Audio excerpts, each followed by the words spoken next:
नमस्कार दोस्तों। आज शेयर बाजार में क्या बड़ी हलचल हुई और कौन से सेक्टर्स ने मार्केट को चलाया, चलिए सीधा जानते हैं। हम फोकस करेंगे सिर्फ आज की बड़ी हेडलाइंस और कंपनी अपडेट्स पर, ताकि आपको मार्केट का पूरा हाल पता रहे, वो भी बिना किसी कंफ्यूजन के। तो आज का दिन बाजार में काफी उतार चढ़ाव भरा रहा। मतलब बुल्स और बियर्स के बीच एक जबरदस्त टग ऑफ वॉर देखने को मिली, लेकिन दिन के अंत में जो बियर्स थे यानी मंदड़िए, वो बाजी मार ले गए। चलिए सबसे पहले दिन की बड़ी तस्वीर पर एक नजर डालते हैं और देखते हैं कि ओवरऑल मार्केट ने आखिर किया क्या। तो हुआ ये कि मार्केट की शुरुआत एक नेगेटिव से फ्लैट नोट पर हुई थी और पहले आधे घंटे में तो काफी उथल-पुथल मची हुई थी। लेकिन जैसे जैसे दिन आगे बढ़ा ना, बेयर्स ने अपनी पकड़ मजबूत कर ली और इंडेक्स को नीचे की तरफ खींच लिया। और फाइनली दिन के अंत में निफ्टी 50 लगभग 0.26% की गिरावट के साथ 25,670 के लेवल से ठीक नीचे बंद हुआ। तो कुल मिलाकर बेंचमार्क इंडेक्स के लिए एक नेगेटिव क्लोजिंग रही आज। लेकिन जहां एक तरफ पूरा मार्केट कमजोर था, वहीं एक सेक्टर ऐसा था जो आज का असली हीरो बनकर उभरा, और वो सेक्टर था पीएसयू बैंक्स का। क्या बात है, निफ्टी पीएसयू बैंक इंडेक्स में 2% से भी ज्यादा की एक शानदार रैली देखने को मिली, जिसने इसके बुलिश ट्रेंड को और भी पक्का कर दिया है। अब सवाल यह है कि भाई इस तेजी के पीछे की वजह क्या थी? सबसे पहले तो इंडेक्स ने टेक्निकली अपने हाल के हाई को पार कर लिया, और दूसरा और जो सबसे बड़ा कारण रहा, वो थे बैंकों के शानदार तिमाही नतीजे। बढ़ती हुई लोन ग्रोथ और घटते हुए बैड लोन्स ने निवेशकों का भरोसा जीत लिया। ये साफ तौर पर एक रिलेटिव स्ट्रेंथ दिखा रहा है और ऐसा लगता है कि ये आउट परफॉर्मेंस आगे भी जारी रह सकती है। चलिए अब जरा उन खास स्टॉक्स पर नजर डालते हैं जिनमें आज सबसे ज्यादा एक्शन देखने को मिला। तो सबसे पहले यूनियन बैंक ऑफ इंडिया। क्या भागा है, लगभग 8% ऊपर, और वजह थे इसके शानदार तिमाही नतीजे। वहीं सोने चांदी के बढ़ते दामों का सीधा फायदा मिला एमएमटीसी को, और ये स्टॉक 10% से ज्यादा उछल गया। मेथन एलॉयज में भी हाई ट्रेडिंग वॉल्यूम के साथ लगभग 6% की बढ़त दिखी, जो एक मजबूत संकेत है। दूसरी तरफ पॉलीकैब इंडिया 3% नीचे आया, क्योंकि इसमें 1200 करोड़ से भी ज्यादा की एक बड़ी ब्लॉक डील हुई।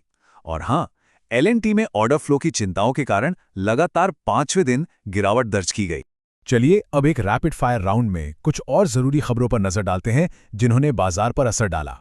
ओके, तो इन्फ्लेशन का डेटा आया है। दिसंबर महीने के लिए थोक मूल्य मुद्रास्फीति यानी WPI इन्फ्लेशन बढ़कर 0.83% पर आ गया है, और इस बढ़ोतरी के पीछे मुख्य वजह खाने पीने की चीजों की कीमतें रही हैं।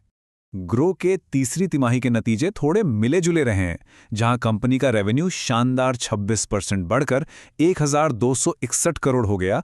वहीं नेट प्रॉफिट 28% गिरकर 547 करोड़ पर आ गया। अब ये गिरावट बेस इफेक्ट की वजह से है। मतलब पिछले साल इसी क्वार्टर में प्रॉफिट कुछ ज्यादा ही अच्छा था, तो उसके मुकाबले इस साल गिरावट दिख रही है। लेकिन ग्रो के लिए एक और बहुत बड़ी खबर है।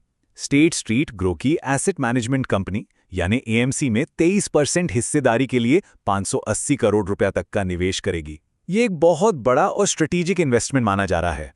चलिए कुछ और बड़ी खबरों पर फटाफट नजर डालते हैं।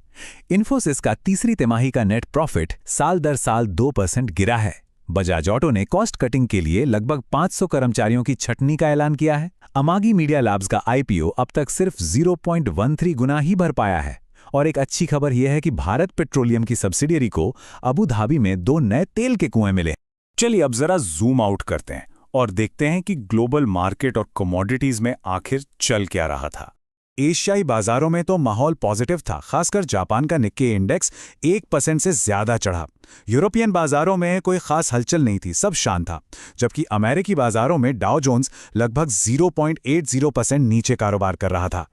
कीमती धातुओं के लिए आज के दिन वाकई शानदार रहा। चांदी में तो देखिए 5.5% से ज्यादा की जबरदस्त तेजी आई, और सोना भी 1.25% चढ़ा। और इसी वजह से एमएमटीसी और हिंदुस्तान जिंक जैसे स्टॉक्स में भी आज तेजी देखने को मिली। तो आज की सबसे बड़ी सीख क्या है? देखिए, सीधी सी बात है, बाजार ओवरऑल दबाव में था, लेकिन इसके बावजूद सही जगह पर अवसरों की कोई कमी नहीं थी। और वो सही जगह थी पीएसयू बैंक्स, जहां मजबूत फंडामेंटल्स के दम पर शानदार तेजी देखने को मिली।